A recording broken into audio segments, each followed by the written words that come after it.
Assalamualaikum warahmatullahi wabarakatuh. Shalom, salam sejahtera, Om Swastiastu, Namo Buddhaya, salam kebajikan. Salam sehat buat kita semua. Senang rasanya bisa bertemu dalam kuliah online dan materi kita saat ini mengenai firma.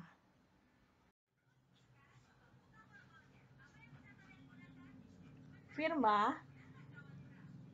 adalah salah satu bentuk badan usaha yang secara yuridis diatur dalam pasal 16 sampai dengan pasal 35 dari Kitab Undang-Undang Hukum Dagang. Menurut pasal 16 dari Kitab Undang-Undang Hukum Dagang, persekutuan dengan firma adalah persekutuan perdata yang didirikan untuk menjalankan perusahaan dengan nama bersama. Kata firma sebenarnya berarti nama yang dipakai untuk berdagang bersama-sama. Singkatnya, firma adalah nama bersama. Di dalam bahasa Inggris, nama bersama atau nama firma itu disebut dengan common name. Di negara-negara common law, persekutuan dengan firma ini dikenal dengan general partnership.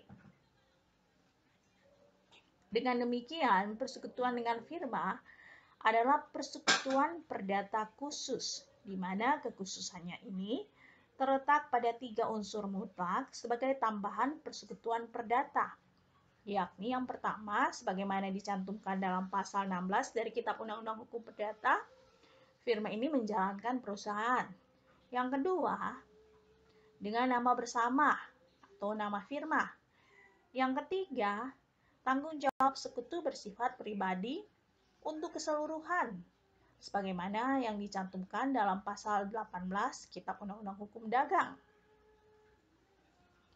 Nama bersama tersebut adalah nama seorang sekutu yang dipergunakan menjadi nama perusahaan.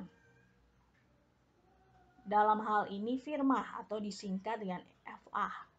Menurut putusan Raad van Justice, Batavia tanggal 2 September tahun 1921, nama bersama atau firma dapat diambil dari nama salah seorang sekutu, misalnya F.A. Waldens. Nama salah seorang sekutu dengan tambahan misalnya Waldens bersaudara. Kemudian yang ketiga, kumpulan nama para sekutu. Misalnya Isari, kepanjangan dari Iren, Sony, Santi, Anto, Ridwan, dan Idot. Contohnya. Kemudian nama lain yang bukan nama sekutu atau nama keluarga. Misalnya berkaitan dengan tujuan perusahaan. Ya, misalnya berdagang ikan. Dengan nama FA Perdagangan Ikan Laut.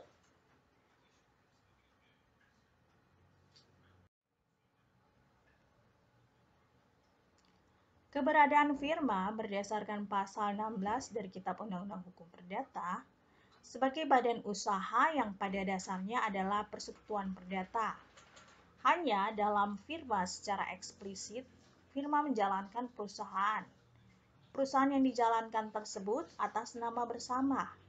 Akibat nama bersama dalam suatu perusahaan, maka terlebih dahulu dipahami pengertian firma secara lengkap. Artinya di sini untuk mengerti secara utuh apa yang dimaksud dengan firma, ada beberapa ketentuan dalam Kitab Undang-Undang Hukum Dagang, yaitu pasal 16, harus dikaitkan dengan pasal 17 dan pasal 18. Di mana di sini pasal 16 menyebutkan persekutuan firma adalah setiap perusahaan yang dibangun atau didirikan di bawah nama bersama. Atau firma sebagai nama brand merek yang dipakai untuk berdagang bersama-sama guna menjalankan suatu perusahaan. Pada pasal 17 di sini disebutkan tiap-tiap persero yang tidak dikecualikan dari satu sama lain berhak untuk bertindak untuk mengeluarkan dan menerima uang atas nama perseroan pula untuk mengikat perseroan itu dengan pihak ketiga dan pihak ketiga dengannya. Segala tindakan yang tidak bersangkut paut dengan perseroan itu atau yang para persero tidak berhak melakukannya tidak termasuk dalam ketentuan di atas. Pada pasal 18 juga disebutkan, dalam perseroan firma adalah tiap-tiap persero secara tanggung-menanggung bertanggung jawab untuk seluruhnya atas segala perserikatan dari perseroan. Nah, berdasarkan pasal 16, pasal 17, dan pasal 18 Kitab Undang-Undang Hukum Perdata, maka dapat dirumuskan satu pengertian firma, di mana firma adalah suatu persekutuan perdata yang menyelenggarakan atas nama bersama, di mana tiap-tiap anggota firma yang tidak dikecualikan satu dengan yang lain dapat mengikatkan firma dengan pihak ketiga dan mereka masing-masing bertanggung jawab atas seluruh utang firma secara renteng. Di dalam praktik di Indonesia dewasa ini, persekutuan firma lebih banyak digunakan untuk kegiatan menjalankan profesi seperti advokat, akuntan, dan arsitek, daripada untuk kegiatan komersial dalam bidang industri dan perdagangan. Pengusaha umumnya lebih menyukai bentuk persekutuan komanditer dan perseroan terbatas. Pendirian firma dibentuk berdasarkan perjanjian di antara para sekutu. Pendirian firma sebenarnya tidak terikat pada bentuk tertentu. Artinya di sini, ia dapat didirikan secara lisan atau tertulis, baik dengan akta otentik maupun akta di bawah tangan. Di dalam praktek, masyarakat lebih suka menuangkan pendirian firma itu dengan akta otentik, yakni akta notaris, karena erat kaitannya dengan masalah pembuktian. Pada pasal 22 Kitab Undang-Undang Hukum Dagang, persekutuan dengan firma harus didirikan dengan akta otentik. Tetapi ketiadaan akta tersebut tidak boleh dikemukakan sebagai dalil yang dapat merugikan pihak ketiga. Keharusannya tersebut rupanya tidak mutlak. Bahkan menurut Rudi Prasetya, pada dasarnya perjanjian untuk mendirikan firma bebas bentuknya. Artinya tidak mutlak dengan suatu akta, dengan ancaman ketidakabsahan manakala bentuk itu tidak diikuti. Akta tersebut lebih merupakan bukti adanya persekutuan firma. Dengan demikian, pada dasarnya firma itu sudah ada dengan adanya kesepakatan di antara para pendirinya. Terlepas dari bagaimana cara mendirikannya, menurut pasal 23 Kitab Undang-Undang Hukum Dagang, segera sesudah akta pendirian tersebut dibuat, maka akta itu harus didaftarkan ke Paniteraan Pengadilan Negeri di mana firma tersebut berkedudukan. Setelah akta pendirian tersebut didaftarkan di Kepaniteraan Pengadilan Negeri tersebut, tahap berikutnya adalah mengumumkan ikhtisar akta pendirian dalam tambahan Berita Negara Republik Indonesia.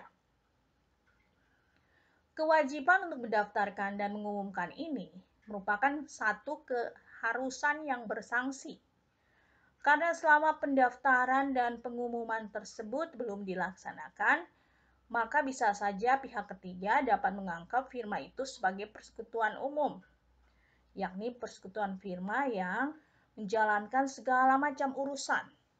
Kedua, didirikan untuk waktu yang tidak terbatas. Ketiga, tidak ada seorang sekutu pun yang dikecualikan dari kewenangan bertindak dan menandatangani surat bagi persekutuan tersebut. Di Belanda, persekutuan dengan firma harus didaftarkan dalam commercial register. Pendaftaran ini merupakan salah satu syarat adanya keterbukaan yang menyangkut nama para sekutu, kebangsaan, tanda tangan para sekutu, tujuan persekutuan, dan gambaran bisnis persekutuan. Adapun karakteristik firma menurut Durbin, yang pertama, mutual agency atau saling mewakili. Artinya setiap anggota dalam menjalankan usaha firma adalah merupakan wakil dari anggota-anggota firma yang lain. Yang kedua, limited life atau umur terbatas. Artinya firma yang didirikan oleh beberapa orang anggota mempunyai umur yang terbatas. Firma dinyatakan masih beroperasi dan belum bubar apabila tidak ada perubahan dalam komposisi keanggotaannya atau tidak terjadi penggantian dalam keanggotaannya dan anggota firma harus tetap sama seperti saat pendirian. Yang ketiga, unlimited liability atau tanggung jawab terhadap kewajiban firma tidak terbatas, yang memiliki pengertian tanggung jawab atas hutang atau kewajiban firma tidak terbatas pada kekayaan yang ditanamkan dalam firma saja, tetapi juga sampai harta milik pribadi anggota firma. Karakteristik yang keempat, ownership of an interest in partnership. Artinya bahwa kekayaan masing-masing sekutu yang telah ditanamkan dalam firma merupakan kekayaan bersama dan tidak bisa dipisah-pisahkan secara jelas. Karakteristik yang kelima, participating in partnership profit.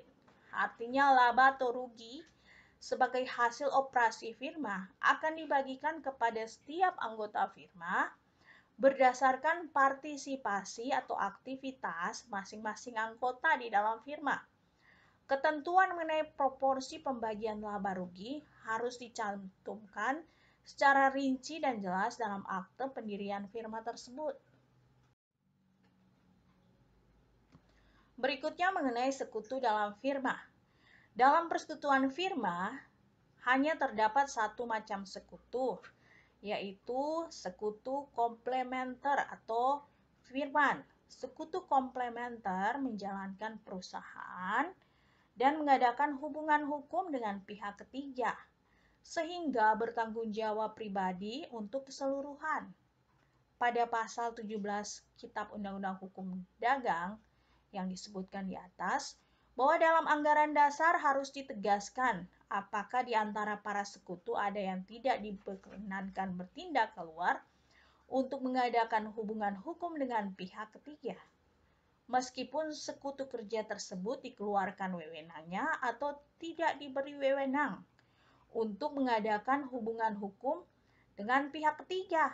Namun hal ini tidak menghilangkan sifat tanggung jawab pribadi untuk keseluruhan sebagaimana diatur pada pasal 18 Kitab Undang-Undang Hukum Dagang. Tanggung jawab seorang sekutu dalam persekutuan firma dapat dibedakan menjadi dua, antara tanggung jawab intern dan tanggung jawab ekstern. Tanggung jawab intern sekutu seimbang dengan pemasukannya inburn. Tanggung jawab ekstern para sekutu dalam firma menurut pasal 18 Kitab Undang-Undang Hukum Dagang adalah tanggung jawab secara pribadi untuk keseluruhan.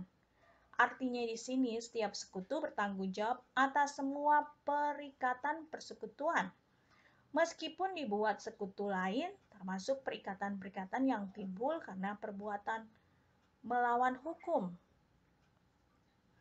di mana pihak ketiga tiap-tiap sekutu firma bertanggung jawab secara tanggung-menanggung atas segala perikatan firma pada pasal 18 Kitab Undang-Undang Hukum Dagang.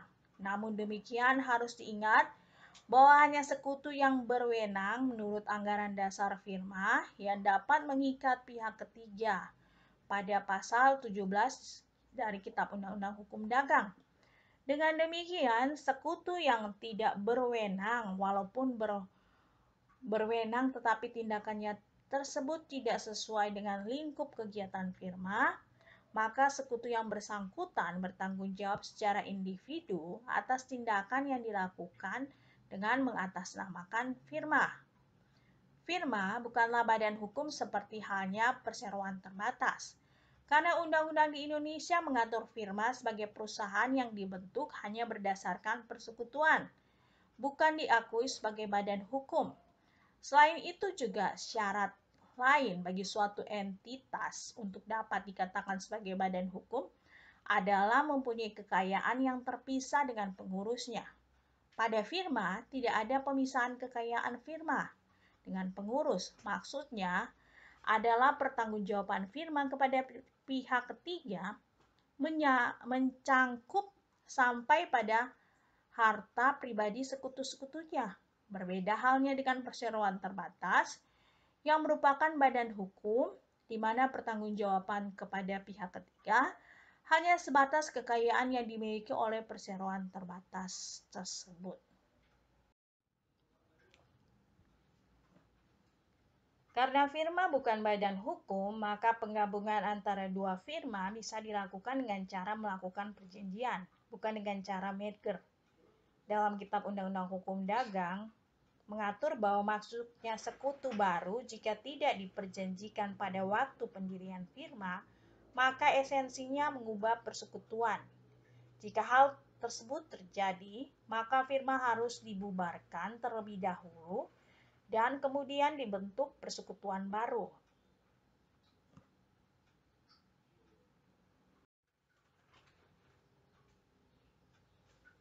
Karena persekutuan firma sebenarnya adalah persekutuan perdata, maka mengenai bubarnya persekutuan firma berlaku ketentuan yang sama dengan persekutuan perdata, yakni pada pasal 1646 sampai dengan 1652 dari Kitab Undang-Undang Hukum Perdata. Selain itu, berlaku juga aturan khusus yang terdapat pada pasal 31 sampai 35 dari Kitab Undang-Undang Hukum Dagang. Apabila pembubaran tersebut berkaitan dengan pihak ketiga, pasal 31 ayat 1 dari Kitab Undang-Undang Hukum Dagang menentukan pembubaran suatu persekutuan dengan firma yang terjadi sebelum waktu yang ditentukan dalam perjanjian atau sebagai akibat pengunduran diri atau pemberhentian. Begitu juga perpanjangan waktu akibat lampaunya waktu yang ditentukan dan pengubahan dalam perjanjian semula yang penting bagi pihak ketiga. Semua itu harus dikatakan dengan akte otentik, didaftarkan dan diumumkan dalam Tambahan Berita Negara Republik Indonesia.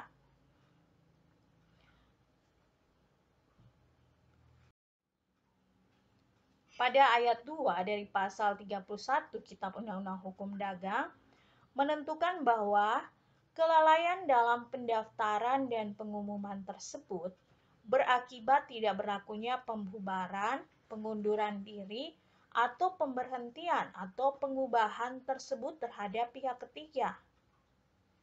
Kemudian ayat 3 dari pasal 31 Kitab Undang-Undang Hukum Dagang menentukan pula bahwa apabila kelalaian itu mengenai perpanjangan waktu, maka berlaku ketentuan dalam pasal 29 dari Kitab Undang-Undang Hukum Dagang, di mana pasal 29 tersebut memuat ketentuan bahwa pihak ketiga dapat menganggap bahwa persekutuan itu berlaku untuk jangka waktu yang tidak ditentukan. Yang kedua, mengenai semua jenis usaha perniagaan. Yang ketiga, tidak ada sekutu yang dikeluarkan dari kewenangan untuk bertindak keluar. Lebih lanjut lagi dalam pasal 31 Kitab Undang-Undang Hukum Dagang, tidak disebutkan adanya persekutuan firma yang bubar karena lampaunya waktu yang ditetapkan dalam perjanjian pendirian persekutuan. Ini tidak berarti bahwa bubarnya persekutuan semacam itu tidak perlu diadakan pemberesan atau likuidasi. Bila suatu persekutuan firma bubar karena lampaunya waktu yang ditentukan dalam perjanjian pendirian persekutuan, maka hal itu harus memenuhi kewajiban-kewajiban yang disebutkan pada pasal 31 ayat 1 dari Kitab Undang-Undang Hukum Dagang.